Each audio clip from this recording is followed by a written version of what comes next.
होली की पड़वा के दिन सांपदा माता का डोरा लिया जाता है। दशा माता का डोरा जो कि कच्चे सूत से बनाया जाता है। देखिए ये है कच्चा सूत, यानी कि कलावा, मौली है ना, या कच्चे सूत का एक अलग गोला भी आता है, वो भी आप ले सकते हैं। तो इसको कैसे बनाते हैं, पहले हम कलावे को देख लेते हैं हमारे कितने तार का है। जैसे कि ये हमारा है 4 तार का, तो इसको हमें 10 तार का करना है। तो उस हिसाब से हम ये ऐसे करके हम इसको कलावे का 10 तार का हम इसको काट लेंगे। तो जो हमारा 8 हो गया ना, अब यहाँ से काट लेंगे और 2 तार का और बना के एक हम 10 तार का पूरा इतना बड़ा बना लेंगे और उसको हम डबल कर लेंगे। ठीक है, ऐसे हमारा ये 8 हो गया और इसमें 2 तार और मिला लेंगे तो ये हमारे कितने हो गए, 10 तार हो जाएंगे।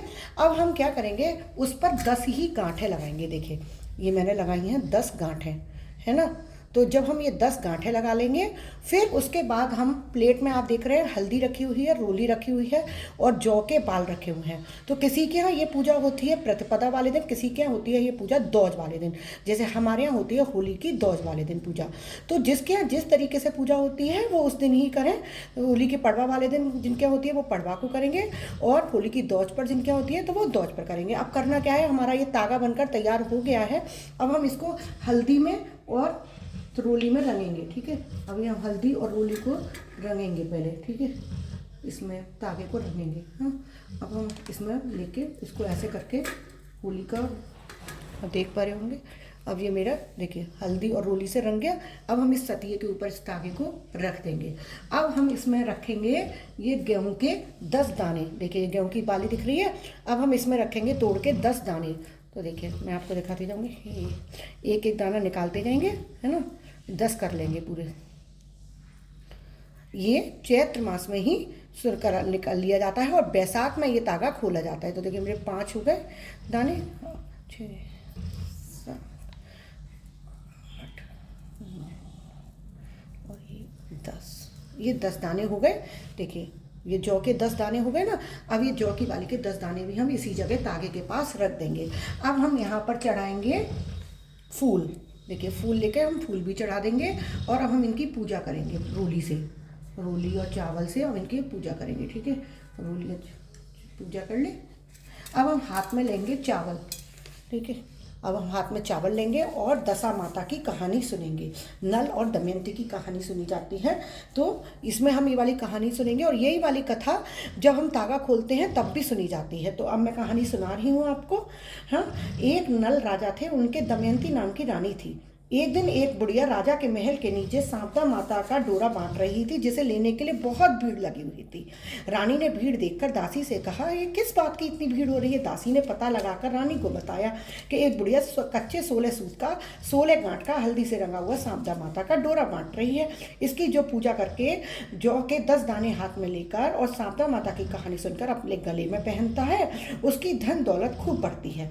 ये सुनकर रानी ने भी उस बुढ़िया से सांपदा माता का डोरा मांग लिया, तब पूजा करके कहानी सुनकर अपने गले में पहन लिया। एक दिन राजा ने जब रानी के गले में हीरा जवाहरात के गहनों के साथ उस डोरे को बंधा हुआ देखा तो उसने रानी से पूछा, ये किस बात का डोरा तुमने पहन रखा है। रानी ने कहा, ये सांपदा माता का डोरा है, संपदा माता का डोरा। सांपदा माता भी बोलते हैं और संपदा माता भी बोलते हैं। कुछ लोगों के हाथ में जौ लेते हैं, हमारे यहाँ पहले ही पटरे पर रख देते हैं। तो आपके यहाँ जैसे भी होता हो आपको उसी विधान से करना है।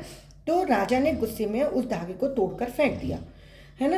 रानी ने कहा ये माता खाए, लेकिन राजा ने एक न सुनी। तब राजा ने जब उसको ये फेंक दिया तो राजा बोले कि है ना, ये इसको उतार कर मैं इसलिए फेंक रहा हूँ क्योंकि तुम्हें दिख नहीं रहा कि तुम हीरे जवाहरात के संग इस मामूली सा धागा पहने हुई हो। अब उसी दिन जब धागा फेंक दिया, रानी के स्वप्न में सांपदा माता आई, संपदा माता आई। उन्होंने कहा, राजन, रानी को और राजा को दोनों को स्वप्न दिया है कि राजन तुमने ये जो डोरा फेंक दिया ये तो अच्छा नहीं किया, अब तेरा धन मिट्टी कोयला हो जाएगा। दूसरे दिन राजा ने देखा कि उसका सब धन राख हो चुका था, सब मिट्टी कोयला बन चुका था। यह देखकर राजा रानी बहुत दुखी हुए। वे इतने निर्धन हो गए कि उनके पास खाने तक को कुछ भी ना रहा। रानी ने तीतर पकाया। जब राजा ने तीतर पकड़ के लाते हैं और रानी को बोलते हैं कि इसको पका लो। रानी ने तीतर भी पकाया तो भी वो मरा हुआ तीतर उड़ के चला गया। जब वे उसे खाने को तैयार हुए तो वो उड़ गया। अब वे दोनों आगे बढ़े, अपनी बहन क्या पहुंचे। बहन ने उनको पुराने घर में ठहरा दिया। हीरा जवाहरात से एक घड़ा भरा देकर उनको सत्कार के लिए पहुंची। राजा रानी ने सामने जैसे ही घड़ा देखा उनके उसमें हीरे जवाहरात रखे हुए थे। उन्होंने अपनी बहन को बोला कि इसको मिट्टी में गाड़ दो। रानी और राजा वहीं पर बैठ गए। बहन ने गड्ढा में खोदकर उसको घड़े को सोने चांदी के गाड़ दिया। जब दूसरे दिन राजा ने उस घड़े को देखा खोलकर तो वो भी कंकड़ पत्थर हो गया। अब राजा का मन बड़ा दुखी हुआ। फिर वो अपने एक मित्र के यहाँ जाते हैं रात दूसरे दिन रुकने के लिए कि बहन के यहाँ का सोना भी राख हो गया, हमारा भी महल तो मैला जल गया, तीतर भी उड़ गया। तो अब जब अपने मित्र के यहाँ जाते हैं तो राजा के जिस कक्ष में उन्होंने ठहराया था उसमें एक 9 लाख का हार खूंटी पर टंगा हुआ था और उधर मोर भी, लकड़ी का मोर टंगा हुआ था। राजा के देखते ही देखते उस लकड़ी के मोर ने उनका 9 लाख का हार निगल लिया। अब तो राजा बहुत घबरा गए। राजा चुपचाप रात में ही वहाँ से निकल पड़े और बहुत दूर एक चलते चलते एक नगर में पहुँचे। वहाँ काम मांगने लगे। एक माली का जिसका 12 साल से बगीचा सूखा हुआ था, वो उसने उनसे काम मांगा राजा ने, रानी ने, कि हमें कुछ काम दे दो। माली बोला देखो बगीचा तो सूखा पड़ा, काम तो कुछ है नहीं, तुम देख लेना, देखभाल कर लेना। राजा रानी वहीं पर रुककर देखभाल करने लगे। राजा माली का काम करने लगी रानी, वहीं पर बैठ अपने पूरी बगीचे की साफ सफाई करते। फिर जो धीरे धीरे करके वहाँ पर फूल आने लगे, हरियाली छाने लगी। राजा उनको बेच कर आते। एक दिन रानी ने देखा कि राजा ने कि वहाँ पर बहुत सारी औरतें धागा ले रही हैं, ताका। उन्होंने पूछा क्या कर रहे हो? अरे ये तो शारदा माता का डोरा है, दशा माता का, इसको लेने से हमारे घर में सुख शांति समृद्धि आती है। अब रानी को सब याद आ गया कि कैसे हमने धागा लिया था, राजा ने तोड़ दिया था, उसी वजह से आज ये हमारी हालात हुए हैं कि हम बिल्कुल कंगाल हो गए और जो जिसने हमारी मदद भी करी वो भी सब खत्म हो गया। अब राजा ने तुरंत अपनी पत्नी को बोला तुम भी आज ये धागा लो। राजा रानी ने मिलकर शारदा माता से क्षमा मांगी और माता से दोबारा प्रार्थना करी। तब माता ने प्रसन्न होकर उनको स्वप्न दिया कि अब तुम अपने राज्य लौटो तो मैं फिर से सब कुछ मिल जाएगा। राजा सबसे पहले पहुंचे, रास्ते में मिलता है उनको अपना मित्र का घर। जैसे ही मित्र के उस कक्ष में पहुंचते हैं तो देखते हैं जो लकड़ी का हार मोर था, जो हार निगल गया था, वो दोबारा से उसने खूंटी पर निकाल दिया, टांग दिया। दूसरी बार फिर जब वो पहुंचे अपनी बहन के घर तो बहन ने जहाँ पर गड्ढा खोद के घड़ा रखा था जिसमें राजा रानी ने देखा था कि कंकड़ पत्थर हो गए, और जब खोद कर देखा तो उसमें फिर से हीरे जवाहरात हो गए। अब पहुंचे उधर तालाब के किनारे जहाँ राजा ने तीतर मार के लेके आया था और पकाने को कहा था। अब देखा कि वो तीतर भी मरा उधर ही पड़ा हुआ है।